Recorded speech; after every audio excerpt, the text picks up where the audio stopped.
सोमवार को share market में बहुत बड़ी गिरावट आई और दुनिया भर के देशों में हड़कंप मचा हुआ है। मार्केट के जानकार मंदी की आहट से भी इनकार नहीं कर रहे। सेंसेक्स सुबह खुलते ही 3000 अंक से ज्यादा गिर गया। वहीं निफ्टी में भी बड़ी गिरावट आई है।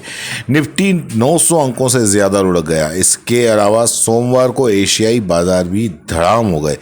मार्केट में ये गिरावट अमेरिकी राष्ट्रपति डोनाल्ड ट्रंप के टैरिफ के कारण आई है। टैरिफ के कारण चीन ने भी जवाबी कार्रवाई करते हुए अमेरिकी स्टाम्प पर टैरिफ लगा दिया।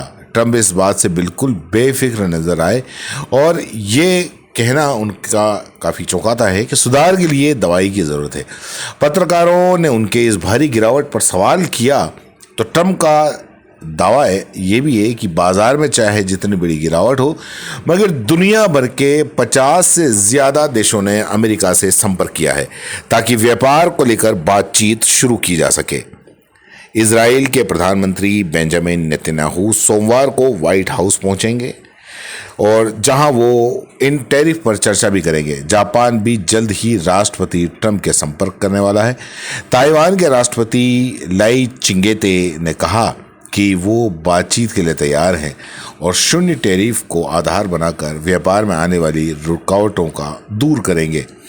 दुनिया भर में ट्रेड वॉर बढ़ गया है। शुक्रवार को सेंसेक्स 75,364.69 पर बंद हुआ और सोमवार को ये 71,449.94 अंक पर खुला और ऐसे में इसकी ओपनिंग 3,914.75 अंकों के साथ हुई और वहीं शुक्रवार को निफ्टी 22,904 अंक पर बंद हुआ और सोमवार को ये 10,145.6 अंकों की गिरावट के साथ 21,798.40 पर खुला।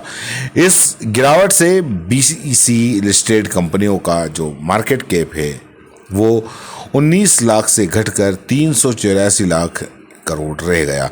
भारत के अलावा दूसरे एशियाई बाजारों में भी भारी गिरावट देखने को आई है।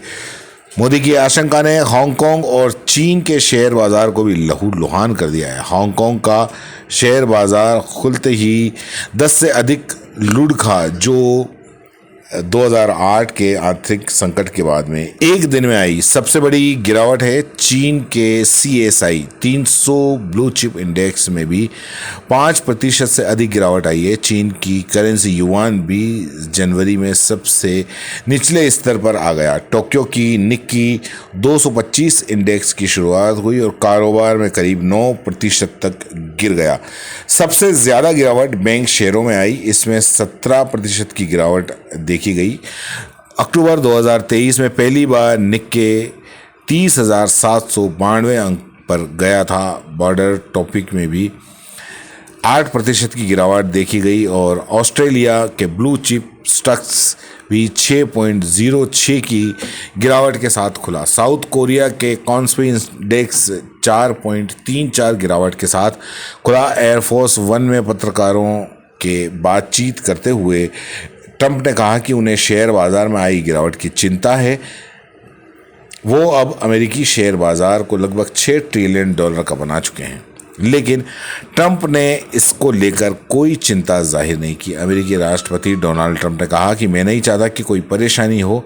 कभी कभी चीज़ें ऐसी हो जाती हैं, उनको ठीक करने की दवा लेनी पड़ती है। कोविड के दौरान यूरोप और एशिया के नेताओं से बातचीत की और ये नेता कोशिश कर रहे हैं कि ट्रंप इस हफ्ते लागू होने वाले टैरिफ को 50% तक कम कर दे। ट्रंप ने साफ कहा कि वो अब बातचीत करना चाहता है, लेकिन जब तक दूसरे इस हाल में डूबेंगे और बहुत सारा पैसा नहीं देंगे तब तक कोई बातचीत नहीं होगी।